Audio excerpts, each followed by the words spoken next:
আপনারা দেখছেন এফটিভি কথা বলে সত্য ও সুন্দরের পক্ষে। ডাক, টেলিযোগাযোগ ও তথ্য প্রযুক্তি মন্ত্রণালয়ের সাবেক মন্ত্রী জুনাইদ আহমেদ পলক মুখ খুলতে শুরু করেছেন। তার জবানি থেকে বেরিয়ে আসছে দেশের সব প্রভাবশালীদের নাম। তবে নিজের সম্পৃক্ততার বিষয়টি আড়াল করে পুরো দায় চাপানোর চেষ্টা করেছেন একটি সিন্ডিকেটের ওপরে।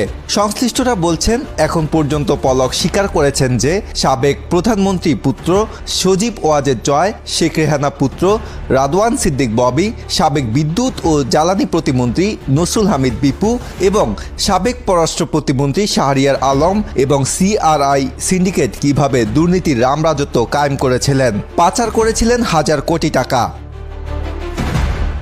তদন্ত সূত্র বলছে, পলক এরই মধ্যে জানিয়েছেন প্রধানমন্ত্রীর তথ্য প্রযুক্তি উপদেষ্টা জয়ের সিগন্যাল ছাড়া তার মন্ত্রণালয়ে কোনো কাজই হতো না।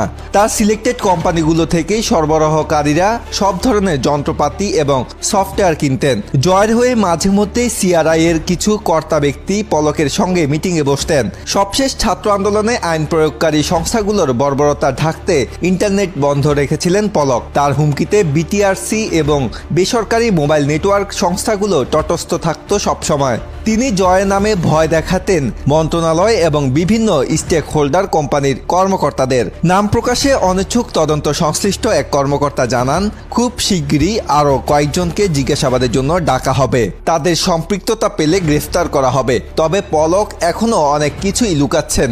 নিজের সম্পৃক্ততার বিষয়টি আড়াল করার চেষ্টা করছেন। তিনি আরও বলেন, আরও বেশ কিছুদিন তাকে জিজ্ঞাসাবাদের সময় পাওয়া যাবে। আমরা আশা করছি তার কাছ থেকে আরও চাঞ্চল্যকর তথ্য পাওয়া যাবে। কারণ ডিজিটাল বাংলাদেশ তৈরি, এটুআই প্রকল্প, Sheikh Russel digital lab, hi tech park, IT park তৈরির নামে হাজার হাজার কোটি টাকা লোপাট করেছে পলক সিন্ডিকেট। একাধিক সূত্রের দাবি অনুযায়ী দেশের তথ্য ও প্রযুক্তি খাতের অন্যতম মাফিয়া সাবেক আইসিটি প্রতিমন্ত্রী জুনাইদ আহমেদ পলক আওয়ামী সরকারের প্রতিমন্ত্রী হিসেবে দায়িত্ব পালনকালে লোপাট করেছেন কয়েক হাজার কোটি টাকা।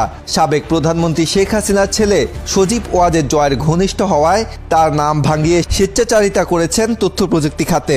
শুধু পলক নয়, হাজার কোটি টাকার মালিক হয়েছেন তার স্ত্রী আরিফা জেসমিন কণিকাও। সিঙ্গাপুর, মালয়েশিয়া, আমেরিকায় গড়েছেন সম্পদের পাহাড়। এতক্ষণ আপনারা দেখেছেন এফটিভি কথা বলে সত্য ও সুন্দরের পক্ষে। সুপ্রিয় ভিউয়ার্স, অনুগ্রহ করে আপনাদের সুপ্রিয় এফটিভিকে লাইক, ফলো অ্যান্ড সাবস্ক্রাইব করে নিন। সুপ্রিয় ভিউয়ার্স, অনুগ্রহ করে আপনাদের সুপ্রিয় এফটিভিকে লাইক, ফলো অ্যান্ড সাবস্ক্রাইব করে নিন এবং আপনাদের সুপ্রিয় দৈনিক শুভবার্তা এবং দৈনিক সবুজ আলোর ফেসবুক পেজটিকেও লাইক, ফলো করে নিতে ভুলবেন না। ধন্যবাদ আপনাদের সবাইকে।